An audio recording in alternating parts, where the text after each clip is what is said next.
మీరు చూస్తారు కదా ఈ బిల్డింగ్స్ ఇటువంటి సిటీ మన ఇండియాలో ఎప్పుడు వస్తుంది అనుకోవచ్చు. ఇప్పుడు ఆల్రెడీ సిమిలర్గా హైదరాబాద్లో కొన్ని మీరు గచ్చిబౌలికి వెళ్ళారంటే అక్కడ కనబడుతుంటాయి, లేదా అహ్మదాబాద్ పోతే చాలా గిఫ్ట్ సిటీలో ఇలాంటి బిల్డింగ్స్ కనబడుతున్నాయి. నెక్స్ట్ వీటన్నిటికంటే ఇప్పుడు ధులేరా మాత్రం చాలా పెద్దది.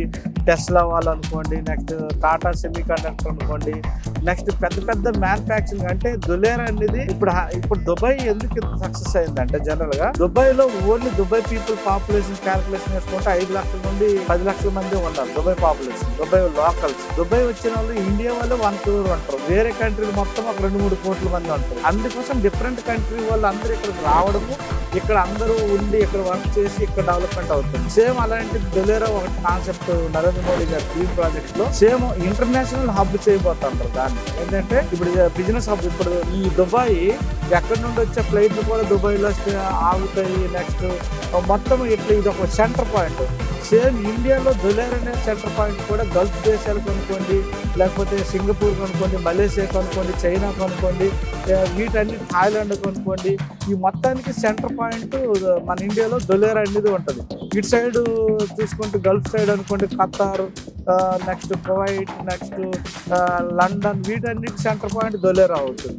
అందుకోసమే ఆ ఏరియాకి మంచి డెవలప్మెంట్ ఉండే ఛాన్స్ ఉంది. దానికి సీ ఉండడం చాలా అదృష్టం. ప్రతి దగ్గర సీ ఉంది. మన ఇండియాలో ఒక 4-5 ప్లేసులు మీకు ఎగ్జాంపుల్ చెప్తాను.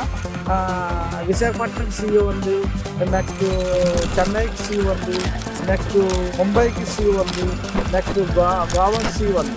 ఈ సీ ఏంటంటే అలలు బాగా రావడం వల్ల ఏదైనా యాక్టివిటీ చేయాలంటే, ఏదైనా డెవలప్మెంట్ చేయాలంటే ఈ అలల వల్ల సాధ్యం కానిది. నెక్స్ట్ డెప్త్ ఎక్కువ ఉంటుంది.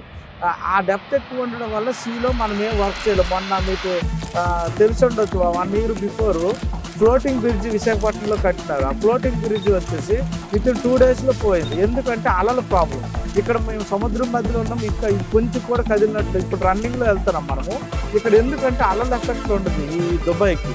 అలాంటి అలల ఎఫెక్ట్ లేని ఏరియా వచ్చేసి ధులేరాకి. మీరు ఆ కరువు చూసుకోండి. మీరు గూగుల్ మ్యాప్లో ఓపెన్ చేసి చూసినా సరే గల్ఫ్ కంబాటి అని ఒకటి ఉంటుంది. గల్ఫ్ కంబాటి అంటే ఇది గల్ఫ్ దుబాయ్ ఎలాగ ఉన్నదో, యూఏఈ ఎలాగ ఉందో అది గల్ఫ్ కంబాటి అని ఉంటుంది ఆ ఏరియా. దానివల్ల సీ ఎఫెక్ట్ ఉండదు అక్కడ. నెక్స్ట్ చాలా బిగ్ కంపెనీలు, ఇంటర్నేషనల్ కంపెనీస్ జపాన్ నుండి అనుకోండి, లేకపోతే మలేషియా నుండి అనుకోండి, సింగపూర్ నుండి అనుకోండి, ఇన్వెస్టర్లు అందరూ ధులేరాకి వస్తారు. అక్కడ ట్యాక్స్ ఫ్రీ జోన్ కూడా చేస్తారు. మ్యానుఫ్యాక్చరింగ్, మెడికల్ అవన్నీ ధులేరా ఇన్వెస్ట్మెంట్ పెట్టిన ప్రతి ఒక్క కంపెనీకి ట్యాక్స్ సబ్సిడీ ఇవ్వడము. దీనివల్ల గ్రోత్ అక్కడ ఎక్కువ వస్తుంది, ఎంప్లాయ్మెంట్ పెరుగుతుంది. ఎంప్లాయ్మెంట్ పెరగడం వల్ల వితిన్ 10 to 15 yearsలో సేమ్ మీకు ఈ టైప్లో ధులేరా కనబడుతుంది. అందుకోసం మీరు ధులేరా గురించి మీరు సెర్చ్ చేయండి. అసలు ధులేరా ఎటువంటి ప్రాజెక్టు, దాని గురించి సెర్చ్ చేస్తే మీకు ఒక ఐడియా ఉంటుంది. అది biggest smart city in India.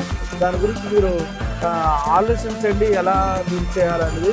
అలా అన్నట్టు దుబాయ్లో ఎక్కువ మేజర్ పార్ట్ మన ఇండియన్సే ఉన్నారు. ఇంత డెవలప్మెంట్ కావడానికి నార్త్ ఇండియన్స్ అనుకోండి, సౌత్ ఇండియన్స్ అనుకోండి, ఈస్ట్ ఇండియన్, ప్రతి ఒక్క ఏరియా పర్సన్స్ ఉన్నారు దుబాయ్ ఎంత డెవలప్మెంట్ అవ్వడానికి. మన ఇండియాలో కూడా ఇటువంటి ఐకాన్ సిటీ తయారవ్వాలని నేను మనస్ఫూర్తిగా కోరుకుంటున్నా. ప్రతి ఒక్కరు ఇది సాధ్యం అవుతుందని పాజిటివ్ థింకింగ్తో ఉంటారని మరీ కోరుకుంటాను. ఓకే, థ్యాంక్ యూ, నమస్తే.